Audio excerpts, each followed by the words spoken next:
timur Nusantara.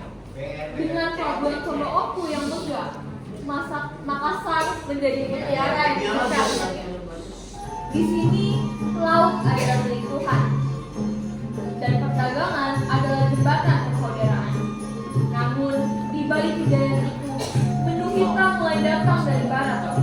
VOC Belanda datang sore teman melainkan untuk menguasai setiap jengkal lautan. Ayo, cepat bongkar muatan dari kapal Inggris itu. Bagaimana keadaan dermaga hari ini? Sangat sibuk Sultan, kapal Denmark dan Arab juga sudah antri. Pastikan semua tamu kita bersama. Dua tahun tidak mengenal pada Tentu Sultan, tapi Belanda terus mengirim surat protes. protes tentang apa lagi? Mana ini kan? Mereka menuntut agar kita menutup pelabuhan bagi bangsa yang lain. Katakan pada VOC. Laut ini luas diciptakan oleh Tuhan untuk semua orang. Kalau jalan-jalan agak ribet ya sih? Oh iya, kalau mau maju aja. Kayak kalian jalan ke depan, besar dari itu. Yang kokoh, berdirilah Kesultanan Goa Talo, sang penguasa lautan di timur Nusantara. Dengan pelabuhan Coba-Oku yang megah, Makassar menjadi sekarang diincar dunia. Di sini, laut adalah milik Tuhan dan perdagangan adalah jembatan persaudaraan. Namun di balik kejayaan itu, menu hitam mulai datang dari barat. VOC Belanda datang bukan untuk berteman, melainkan untuk menguasai setiap jengkal lautan. Ayo, cepat bongkar muatan dari kapal Inggris itu. Bagaimana keadaan dermaga hari ini, sahabat? Sangat sibuk Sultan, kapal Denmark dan Arab juga sudah antri.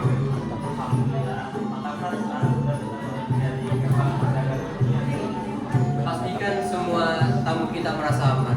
2 tahun tidak mengenal pajakan. Tentu Sultan, tapi Belanda terus mengirim surat protes.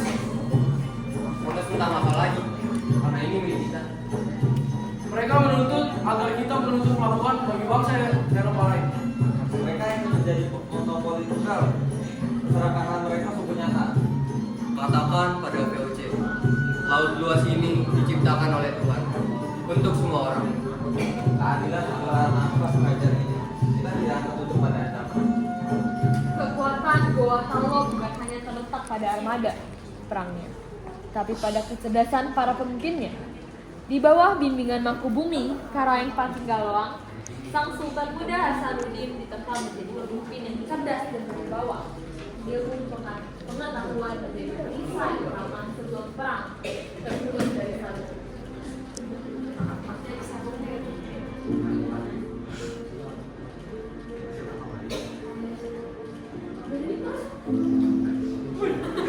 Aja sih bro. Bukan hanya terletak pada armada perangnya, tapi pada kecerdasan para pemimpinnya.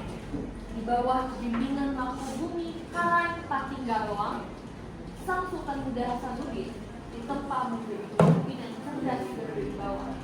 Ilmu pengetahuan menjadi perisai utama sebelum pedang terhunus dari sana. Harusnya ada tiga kan? Para pemimpinnya. Di bawah bimbingan Mangkubumi, Karaeng Patinggaloang, sang Sultan Muda Hasanuddin ditempa menjadi pemimpin yang cerdas dan berwibawa. Ilmu pengetahuan menjadi perisai utama sebelum pedang terhunus dari sarung. Hasanuddin, datang ke negeri. Kenapa peta bangsa Barat jauh lebih detail dari milik kita, Paman? Karena mereka menguasai navigasi lautan, ilmu dan senjata mereka. Tapi bukankah keris dan keberanian kita sudah cukup untuk mengusir mereka? Keberanian tanpa ilmu hanyalah bentar. Keberanian tanpa ilmu akan mudah ditimbang oleh kata-kata yang manis dan licik. Jadi, aku harus mempelajari bahasa dan cara berpikir mereka. Benar. Pelajari bahasa mereka agar kau bisa membuat mereka di meja perundingan. Aku paham. Jadi, kita lawan mereka menggunakan otak sebelum menggunakan otot. Cepat, jadilah raja yang disegani karena kecerdasanmu, bukan hanya karena amalanmu. Aku bersumpah, mereka tidak akan pernah membodohi rakyat Goa.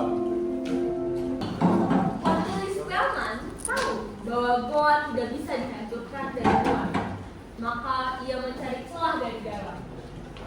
Velman mendekati Adu Palaka, pejuang dari Bone yang menyimpan luka lama.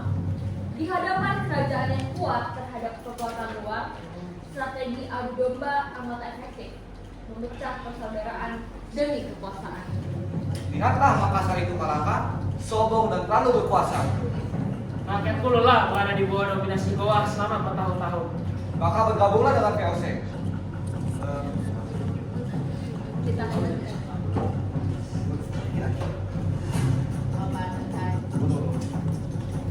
Kita hancurkan kesombongan Makassar itu bersama-sama. Apa jaminannya jika aku membantumu melawan saudaraku sendiri?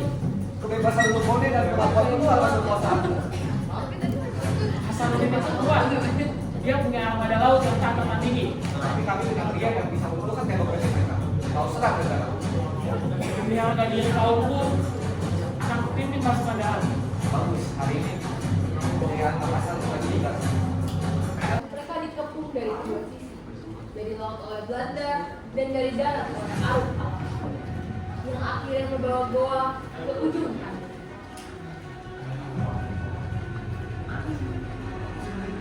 Hasanuddinnya mana? Woi, Maka dari Hasanuddin benteng pembangun mulai pecah dengan berbelok Belanda. Jangan biarkan mereka mendarat, tembakan balik meriam kita.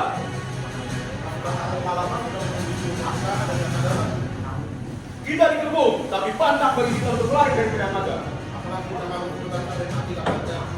Lebih baik mati bersimbah darah daripada melihat diri kita diinjak-injak. Ewakto, biarlah laut ini menjadi saksi keberanian kita. Perang yang melelahkan itu akhirnya memaksa Sultan Hasanuddin mengambil keputusan pahit. Bukan karena takut mati, melainkan karena tak tega melihat rakyatnya terus menderita.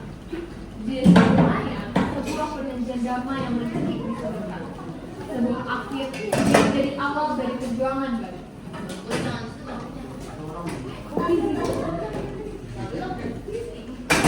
Punya dibeli.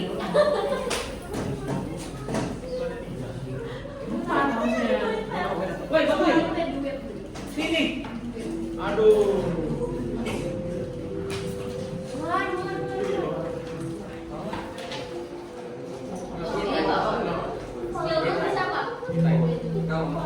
Sudah cukup rakyat.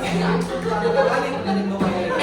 Monopoli dagang, kau ingin mematikan ekonomi rakyatku secara perlahan, Itu adalah harga yang harus kau bayar atas perlawananmu. dan kau mengambil benteng-benteng kami juga. Semua perempuan ini di bawah pengawasan VOC. Jika berkembang ini Hasanuddin, rakyatku berdamai.